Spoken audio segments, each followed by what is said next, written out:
Friends మీ అందరికీ తెలుసు కదా, ఈ మంత్ సెప్టెంబర్ 30వ తేదీకి ఈఎంపీఎస్ స్కీమ్ అయితే ఎండ్ అవబోతుంది. అంటే 10,000 రూపీస్ సబ్సిడీ అనేది ఎలక్ట్రిక్ స్కూటర్స్ మీద ఎండ్ అవబోతుంది అనమాట. సో రీసెంట్గా కూడా ఒక 1 వీక్ బ్యాక్ వచ్చేసి గడ్కరీ గారు ఎలక్ట్రిక్ స్కూటర్స్కి ఎలక్ట్రిక్ వెహికల్స్కి సబ్సిడీ అవసరం లేదు, ఇంకా గ్రో అవుతుంది అనేసి ఒక స్టేట్మెంట్ ఇచ్చారనమాట. దీన్ని బట్టి చూసి మనకి ఫేమ్ 3 సబ్సిడీ ఉండకపోవచ్చు అనేసి చాలామంది అనుకున్నారు. కానీ రీసెంట్గానే 2 డేస్ బ్యాక్ వచ్చేసి సెంట్రల్ గవర్నమెంట్ ఒక స్కీమ్ని అయితే అనౌన్స్ చేసింది. అది వచ్చేసి ఫేమ్ 3 అనే పేరుతో కాదు, కొత్త పేరుతో అయితే తీసుకొచ్చిందనమాట. ఆ కొత్త స్కీమ్ పేరు వచ్చేసి పిఎం ఈ డ్రైవ్ ఫ్రెండ్స్. సో పిఎం అంటే ప్రధానమంత్రి, అండ్ ఈ అంటే ఎలక్ట్రిక్, అండ్ డ్రైవ్ వచ్చేసి driving revolution in innovative vehicle enhancement అనమాట. సో ఇది ఫుల్ ఫాము. దీని షార్ట్కట్లోనే పిఎం ఈ డ్రైవ్ అంటారు. ఫేమ్ 3కి బదులుగా ఇది తీసుకొచ్చారనమాట. సో దీంట్లో ఎంత ఫండ్స్ ఇచ్చారు, అండ్ ఎన్ని ఇయర్స్ ఉంటుంది, అండ్ ఏ కేటగిరీస్లో ఎక్కువ ఫోకస్ చేశారనేసి మొత్తం డీటెయిల్గా అయితే ఎక్స్ప్లెయిన్ చేస్తాను. అదేవిధంగా ఈ రీసెంట్ జరిగిన మీటింగ్లో వీళ్ళు ఇంకోటి సబ్సిడీకి సంబంధించి ఎలా క్లెయిమ్ చేసుకోవాలో అని కొత్త ప్రాసెస్ అయితే ఎక్స్ప్లెయిన్ చేశారనమాట. అది కూడా లాస్ట్లో ఎక్స్ప్లెయిన్ చేస్తాను. సో వీడియో అయితే ఎవరు స్కిప్ చేయకుండా లాస్ట్ వరకు అయితే చూడండి. వీడియో నచ్చితే లైక్ అయితే చేయండి, మన ఛానల్ సబ్స్క్రైబ్ చేయండి. సబ్స్క్రైబ్ చేయకుండా చూస్తున్నారు, సో దయచేసి సబ్స్క్రైబ్ చేయండి, యూస్ఫుల్ అవుతుంది. ఫ్రెండ్స్ నేను రీసెంట్ వీడియోస్లో కూడా చెప్పానమాట, ఒకవేళ ఈ ఫేమ్ 3 సబ్సిడీ వచ్చినా కూడా సబ్సిడీ అనేది 10,000కి మించి ఉండకపోవచ్చు అనేసి చెప్పాను. అదేవిధంగానే ఫేమ్ 3 అంటే ఈ పిఎం ఈ డ్రైవ్లో కూడా అంతే ఇచ్చారనమాట. సో టోటల్గా ఎంత బడ్జెట్, ఎన్ని కేటగిరీస్లో ఫోకస్ చేశారు, అండ్ ఎన్ని ఇయర్స్ ఉంటుంది అని మొత్తం డీటెయిల్గా అయితే ఎక్స్ప్లెయిన్ చేస్తాను. సో బడ్జెట్ విషయానికి వస్తే ఫస్ట్ బడ్జెట్ చెప్తాను. పిఎం ఈ డ్రైవ్లో వచ్చేసి 2 సంవత్సరాలు గాను 10,900 కోట్లు అయితే అలొకేట్ చేసిందనమాట.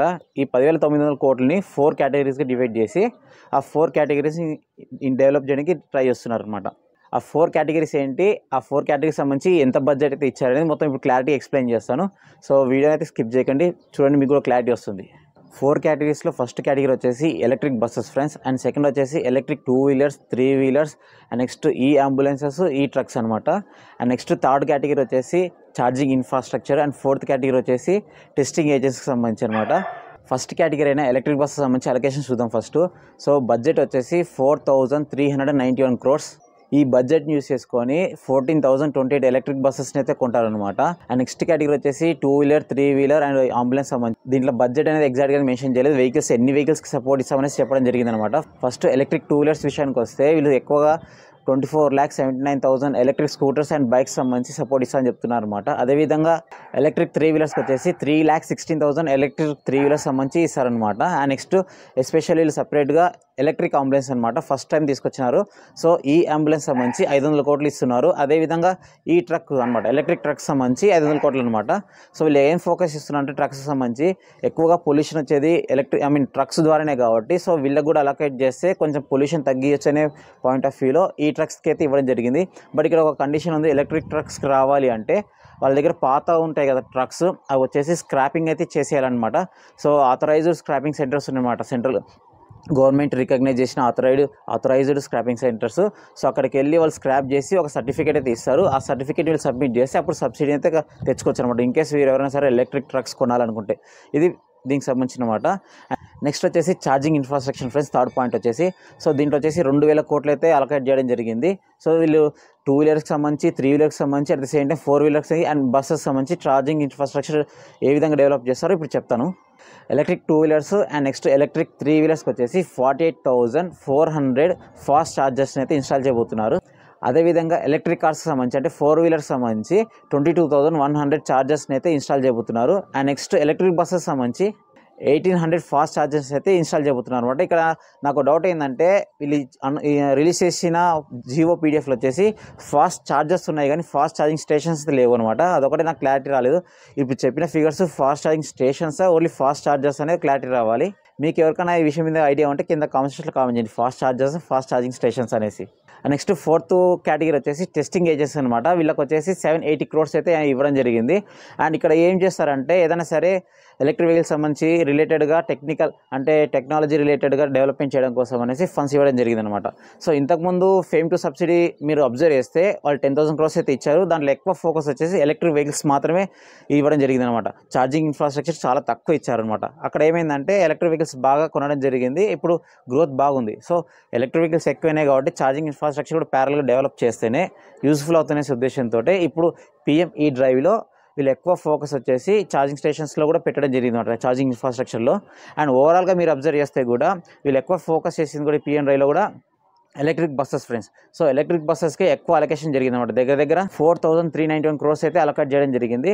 అండ్ నెక్స్ట్ సెకండ్ హైయెస్ట్ వచ్చేసి electric 2-wheeler 3-wheeler and next ambulance కానీ ఈ అంబులెన్స్ కానీ అట్లా. సో ఆ థర్డ్ వచ్చేసి ఛార్జింగ్ ఇన్ఫ్రాస్ట్రక్చర్, ఫోర్త్ వచ్చేసి యాజ్ యూజువల్ టెస్టింగ్ ఏజెన్సీ అనమాట. ఇది ప్రాసెస్. ఇక్కడ నాకు డౌట్ ఏంటంటే జనరల్గా థింక్ చేసినప్పుడు ఈ మొత్తం క్యాలిక్యులేషన్స్ ఉన్నాయి కదా, 4-wheelerకి ఎంత ఇచ్చారు, నెక్స్ట్ 2-wheelerకి ఎంత ఇచ్చారు, ఛార్జింగ్ ఎలక్ట్రిక్ బస్సెస్కి ఎంత ఇచ్చారు, మొత్తం టెస్టింగ్ ఏజెన్సీకి మొత్తం క్యాలిక్యులేట్ చేస్తే 10,850 crores వచ్చింది. ఇంకా 50 crores అయితే కనిపించలేదు నాకైతే. సో ఎక్కడ మిస్ అయినా నాకు అర్థం కాలేదు. మొత్తం పీడిఎఫ్లో కూడా మొత్తం చూసాను అనమాట, ఫిగర్స్ రిలేటెడ్ అన్నీ చూసా. సో 50 crores అయితే తేడా వస్తుంది ఫ్రెండ్స్. ఇప్పుడు 4 categories మొత్తం చూసారు కదా, నాకు ఒకటే అనిపించింది ఏంటంటే ఎలక్ట్రిక్ కార్స్ అయితే మిస్ చేశారు ఫ్రెండ్స్. సో ఎలక్ట్రిక్ కార్స్ని హైబ్రిడ్ కార్స్కి సబ్సిడీ అయితే ఇకపై నుంచి రాదు. సో సెప్టెంబర్ 30 తర్వాత ఎవరైతే కొనబోతున్నారో ఎలక్ట్రిక్ కార్స్ కానీ హైబ్రిడ్ కానీ, సో వాళ్ళకి మాత్రం ఎక్స్ట్రాగా 2-3 లక్షలు అయితే పడబోతుంది.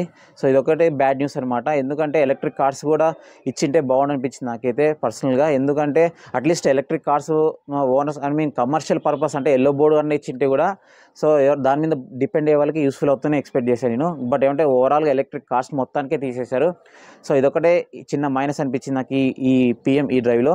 సో ఎలక్ట్రిక్ కార్స్కి సబ్సిడీ ఉండాలా లేదా, సో మీ అభిప్రాయం కింద కామెంట్ సెక్షన్స్లో కామెంట్ అయితే చేయండి. అండ్ ఇంకో విషయం వచ్చేసి ఏంటంటే కొన్ని వీడియోస్లో వచ్చేసి కొంతమంది ఏమంటున్నారంటే ఫస్ట్ ఇయర్ సబ్సిడీ వచ్చేసి 5,000 per kilowatt, మ్యాక్సిమం 10,000 అంటున్నారు ఎలక్ట్రిక్ 2-wheelersకి.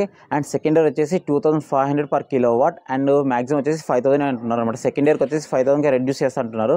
సో ఆ జియోలో మాత్రం నాకైతే ఆ పాయింట్ ఎక్కడ కనిపించలేదు. ఇన్ కేస్ ఉందనుకుంటే ఇది ఫాలో అవ్వండి, లేదంటే లేదు.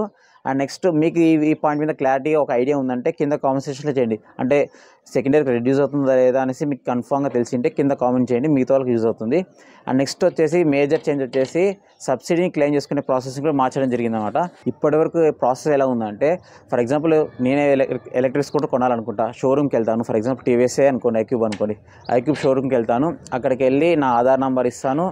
అక్కడ డీలర్ వాళ్ళు వచ్చేసి నా ఆధార్ నెంబర్ని FAME2 పోర్టల్లో రిజిస్టర్ చేస్తే నాకు ఒక OTP వస్తుందన్నమాట. ఆ OTP నేను చెప్తే కంపెనీ వాళ్ళు FAME2 సబ్సిడీ 10,000 క్లెయిమ్ చేసుకుంటారు. ఇది ప్రొసీజర్, ఇంతవరకు జరిగే ప్రొసీజర్. కానీ ఇప్పుడు మినిస్ట్రీ ఆఫ్ హెవీ ఇండస్ట్రీస్ ఒక కొత్త ప్రాసెస్ని అయితే తీసుకొస్తుందన్నమాట. అది వచ్చేసి వోచర్. సో దీంట్లో ఏమవుతుందంటే వాళ్ళు నిజంగా ఎగ్జాక్ట్గా సబ్సిడీ 10,000 క్లెయిమ్ చేస్తున్నారు లేదా అట. సో ట్రాన్స్ఫరబిలిటీ అనమాట. సో కరెక్ట్గా FAME2 సబ్సిడీ కరెక్ట్గా వెళ్తుందా లేదా అనేసి ఉద్దేశంతో తీసుకురావడం జరిగింది.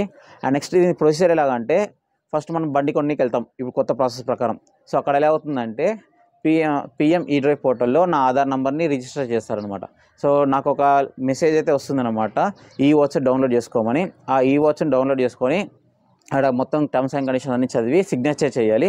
సో కస్టమర్ సిగ్నేచర్ చేసిన కాపీ ఏదైతే ఉందో ప్రింట్ తీసుకొని సైన్ చేసి ఉంటాం కదా, ఆ కాపీని మనం డీలర్కి తీసుకెళ్ళి ఇవ్వాలన్నమాట. టీవీఎస్ ఐక్యూబ్ షోరూంలో, అంటే ఎగ్జాంపుల్ చెప్తున్నా, టీవీఎస్ షోరూమ్కి వెళ్ళి ఇస్తావు. అక్కడ కూడా ఆ డీలర్ సిగ్నేచర్ చేసి ఆ ఇద్దరం చేసిన సైన్ కాపీని వాళ్ళు PM ఈ డ్రైవ్ పోర్టల్లో అప్లోడ్ చేస్తారనమాట. సో అప్లోడ్ చేసిన తర్వాత ఆ కాపీ ఉంది కదా, మళ్ళీ డౌన్లోడ్ చేసుకోవచ్చు మనం. అది కూడా డౌన్లోడ్ చేసుకొని పెట్టుకోవాలి. సో ఆ తర్వాత ఈ ప్రాసెస్ని మొత్తం PM ఈ డ్రైవ్ పోర్టల్ చెక్ చేసుకొని ఆ కంపెనీస్కి సబ్సిడీ అయితే ఇస్తుంది అనమాట. ఇది ప్రొసీజర్ ఫ్రెండ్స్. ఈ ప్రాసెస్ అంతా జరగాలి అంటే కస్టమర్కి వచ్చేసి ఆధార్ నెంబర్కి మొబైల్ నెంబర్ కన్ఫామ్గా లింక్ ఉండాలి. ఎందుకంటే ఆధార్ నెంబర్కి ఏ నెంబర్ లింక్ అయిందో దానికి మాత్రమే OTP వస్తుంది, దానికి మాత్రమే ఈ వోచర్ డౌన్లోడ్ చేసుకునే మెసేజ్లు వస్తాయి అనమాట. సో ఇది కూడా గుర్తుపెట్టుకోండి. ఇది ఫ్రెండ్స్ PM ఈ డ్రైవ్కి సంబంధించి మొత్తం కీ పాయింట్స్. సో టోటల్ 4 కేటగిరీస్లు ఇచ్చారు. ఎక్కువగా ఎలక్ట్రిక్ బస్సెస్ మీద ఫోకస్ చేశారు, ఛార్జింగ్ ఇన్ఫ్రాస్ట్రక్చర్ మీద ఫోకస్ చేశారు. అండ్ నెక్స్ట్ కొత్త పోర్టల్ అయితే తీసుకురావడం జరిగింది సబ్సిడీ క్లెయిమ్ చేయడానికే. అండ్ నెక్స్ట్ వచ్చేసి ఎలక్ట్రిక్ కార్స్ హైబ్రిడ్ కార్స్కి మిస్ అయింది అనమాట. ఇది మేజర్గా. ఎవరైనా సరే వీడియో ఇంతవరకు అయితే చూస్తుంటే దయచేసి మన ఛానల్ సబ్స్క్రైబ్ చేయండి. సబ్స్క్రైబ్ చేయకుండా చాలామంది చూస్తున్నారు, మీకు యూజ్ అవుతుంది కాబట్టి మీకు యూస్ఫుల్ ఇన్ఫర్మేషన్ ఇచ్చినప్పుడు నాకు యూస్ అయ్యే పని మీరు చేస్తే నేను ఇంకా హ్యాపీ ఫీల్ అయ్యి ఇంకా తొందరగా ఇన్ఫర్మేషన్ తీసుకురావడానికి ట్రై చేస్తాను అనమాట. సో వీడియోని ఎవరైనా సరే ఇంతవరకు చూస్తే లైక్ అయితే చేయండి. PM ఈ డ్రైవ్ స్కీమ్ సంబంధించి మీ అభిప్రాయం కింద కామెంట్ సెక్షన్లో కామెంట్ చేయండి, FAME2 కంటే బాగుందా లేదా అనేసి. అండ్ ఇది ఫ్రెండ్స్ వీడియో. Thank you.